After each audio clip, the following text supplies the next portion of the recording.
everybody, this is Collin here.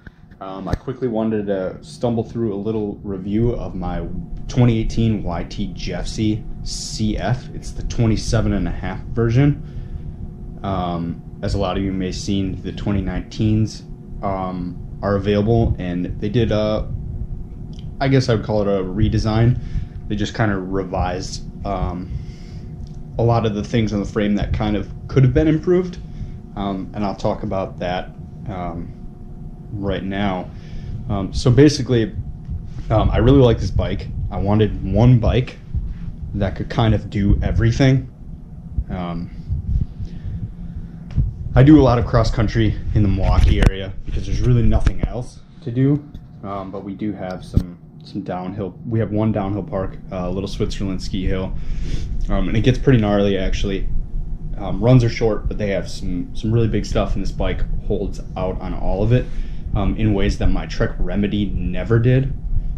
I will mention it was the 2015 Remedy, not the new design, so I can't speak for the newer Remedies, but this thing blows the old one out of the water.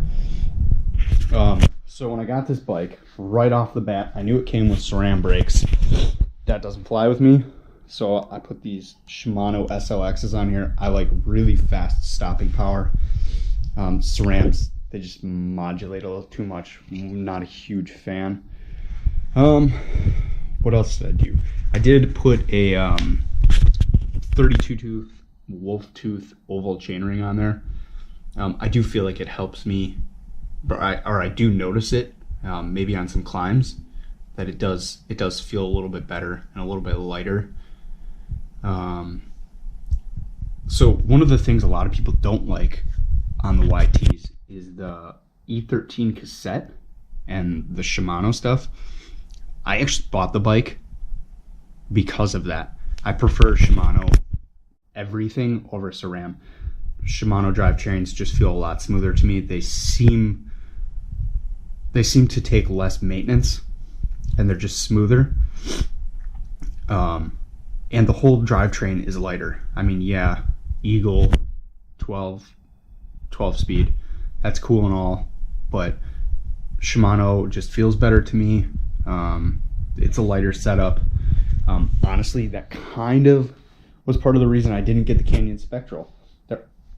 Canyon basically copied the Jeffsy in my opinion, but this was a better price, and it just had more components that I liked. The suspension is really good. I like the RockShox RCT3 fork, the Super Deluxe, or just the Deluxe RT3 shock. I believe, I could be wrong on that. I know it's Deluxe RT3. So 3-position, feels fine. The Jeffsy has a really progressive suspension curve, which is exactly what I was looking for. So I almost never bottom this bike out, even off massive drops. Like Little Switzerland has huge drops, and it handles all of them just fine. What else? The E13 tires, amazing. They roll pretty slow. Plenty of reviews about that, but they grip amazing.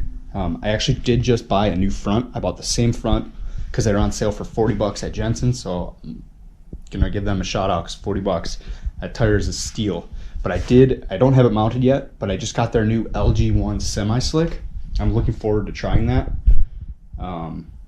Hopefully it gives me a little bit more speed, kind of just the trail and cross-country rides. We'll see how it holds up. I'm gonna do some enduros on it, see how it goes, if there's any improvements as far as rolling resistance that I noticed. Another thing I changed was I actually just got this Ergon SMC4 seat. It is super comfortable. When I pulled it out of the package, it actually felt kind of stiff, so I wasn't sure, but the shape is amazing. I love it. I finally feel like my butt's not gonna hurt. The stock SDG fly seat is garbage. You can basically toss it. I think the 2019s have it too, so if you get 2019, just throw that seat away because it is awful. Maybe put it on a dirt jumper. The E13 dropper, it isn't my favorite thing. The lever is really nice lever, But 4 positions, it's 20. This is a 2018 model. I don't see a need for a 4-position dropper seat post. The response is amazing, like really, really responsive from the lever. But 4 positions is so annoying. So as far as the frame goes, I like just about everything about the frame. It feels really good. It feels stiff enough for me. Like I said, I like the progressive rear suspension curve. The worst part about this bike is the standover height. This is way, way too high. I mean, they could have cut it off an inch, because I do notice it on some really steep downhills. I'm like, man, I really wish I could get the seat out of the way just a little bit more. They changed that for 2019, which is pretty cool. That should really help out on steep downhill trails. So also on the 2019s, they steepened the seat tube angle to 77 degrees. I believe it's like 74 and a half right now. The 74 and a half puts me in a pretty comfortable riding position. Obviously 77 is even better, but I'm not gonna rush to get a 2019. If you're bargain hunting, you're gonna find tons of 2018s on the market. Probably, I would assume, because there's a lot of people that think the 2019 is gonna knock a ton of time off their Strava segments.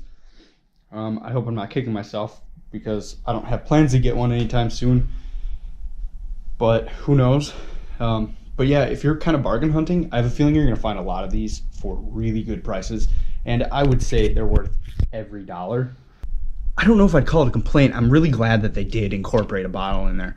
I bought it, the Thirstmaster 3000 is what they call it. It doesn't hold a ton of water, but they give you 2 bottles, and I usually do pretty good as far as water goes. I don't go on crazy long rides. The longest rides I would do are enduro races, and I usually can reach a fill station in time. One thing I am going to do, I am increasing the fork travel to 160. I know on the CF Pro, I don't know if people know this, but the CF Pro is the same exact frame. It has a 160 fork, and it has 160 millimeter travel in the rear. And how they do that is it's a metric shock, so the frame is no different. The shock is 230 by 60 millimeters of shock travel, basically, on the rear. The CF Pro has 65 millimeters of travel here. So this can is shorter, and this is 5 millimeters longer. So that's how they get the extra travel out of it. So if you find a 230 by 65 shock, you can just throw it on here, and now you basically have 160 millimeter travel if you have the 27.5 bike. So you can basically have the same geometry as the CF Pro, and that's kind of what I think I'm going to go for. I'm not positive. I might keep it 150 in the rear, just to save money. I mean, I still mostly trail ride, but for some enduros, maybe a little bit of travel would be cooler. That's why I'm going to go to 160 in the front, is for the enduro races. But even at 150, it's really good. I think I have 3 volume spacers in there, because I do like a pretty progressive ramp up. So yeah, that's I think that's really it. I guess I could touch on the wheels. The E13 wheels, I really, really like them. I would buy these aftermarket. I like them so much. They've held up to a lot of abuse. Same with the tires. I guess I didn't mention that. I've ridden Maxxis tires, and I always get punctures on them. No, I have never ridden double downhill casing Maxxis tires, because I don't have a need. But even for their similar casings, I always get punctures. I have yet to get any punctures on an E13 tire.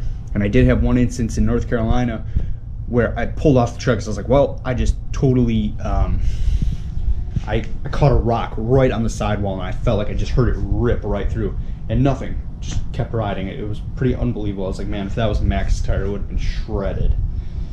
So I really like these wheels. They sound cool too. They kind of sound, they're pretty loud.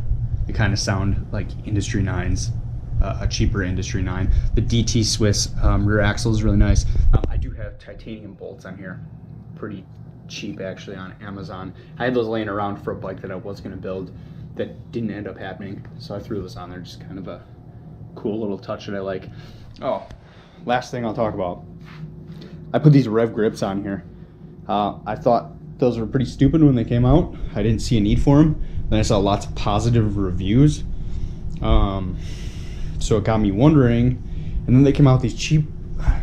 They're the same thing except they give you less to tune with. So they were like $50 MSRP. I don't know what they call them, the race version. I can update you guys on that later.